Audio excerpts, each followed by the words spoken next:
In a world that feels more connected than ever, friendship is something most of us assume will always be there. It's part of how we define ourselves. It gives comfort, identity, and a sense that we belong somewhere. But for some people, friendship isn't missing occasionally, it's missing completely. And that absence isn't just social, it's emotional. Today, we're stepping into a quieter part of the human experience, a space where friendships are absent, but feelings are not, where people live without the social support most of us rely on, not because they want to be alone, but because connection never fully arrived. So what does it really feel like to live without friends? What happens to your mind, your heart, your sense of self? For many, the idea of being alone feels overwhelming. Yet some people exist in that space every day, not as hermits, not as antisocial personalities, but simply as individuals who never found their place in social circles. They watch others form bonds effortlessly.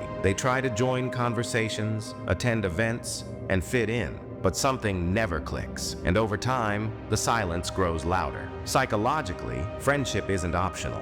Human beings are wired for connection. Social bonds directly affect emotional health. Without them, loneliness can turn into anxiety, self-doubt, or depression. But the deeper effect is often invisible. People without friends don't just feel lonely. They often feel unseen, unchosen, as if they don't matter enough to be included. That feeling slowly eats away at self-worth. Many begin asking themselves painful questions. Is there something wrong with me? Why doesn't anyone choose me? This experience is known as social exclusion, and it hurts more than we realize. Brain scans show that loneliness activates the same regions as physical pain. To the brain, being socially isolated feels like a threat, not to the body, but to survival itself. That's why loneliness can feel unbearable. It isn't weakness, it's biology. The A. Effects begin early. Children and teenagers without friendships often struggle with identity, confidence, and emotional development. Without those early bonds, forming future relationships becomes harder. And as people age, the consequences deepen.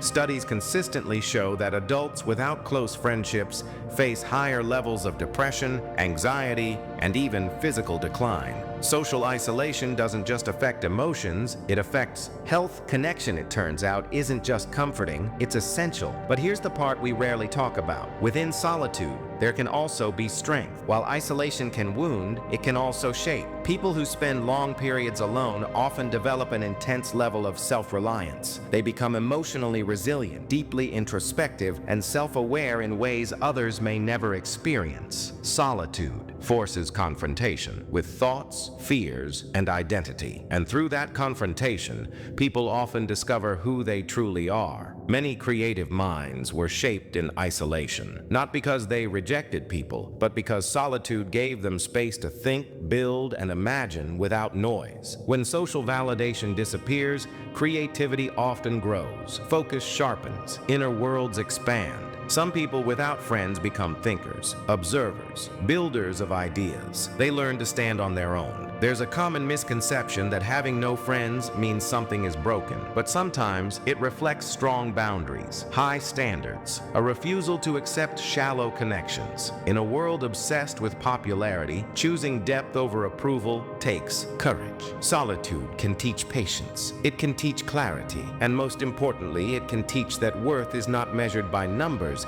but by character. People with no friends are not weak, they are not lost. Many walk a path few are brave enough to take, building themselves from the inside out. And when they eventually choose to connect, they do so with strength shaped not by others, but by their own journey. Sometimes the people who walk alone walk the farthest. For some, life without friends feels like an endless echo, a quiet space where self-worth is constantly questioned. But what if that emptiness isn't failure? What if it's a challenge, one that shapes resilience, insight, and depth most people never develop? So now we ask you, what do you think happens to someone who lives without friends? Does solitude make a person stronger, or does it leave scars? Can loneliness become growth, or is it always pain? Share your thoughts. If this made you think differently, consider subscribing. We explore the psychology beneath human behavior, honestly and deeply. And remember, walking alone doesn't mean you're behind. Sometimes it means you're becoming.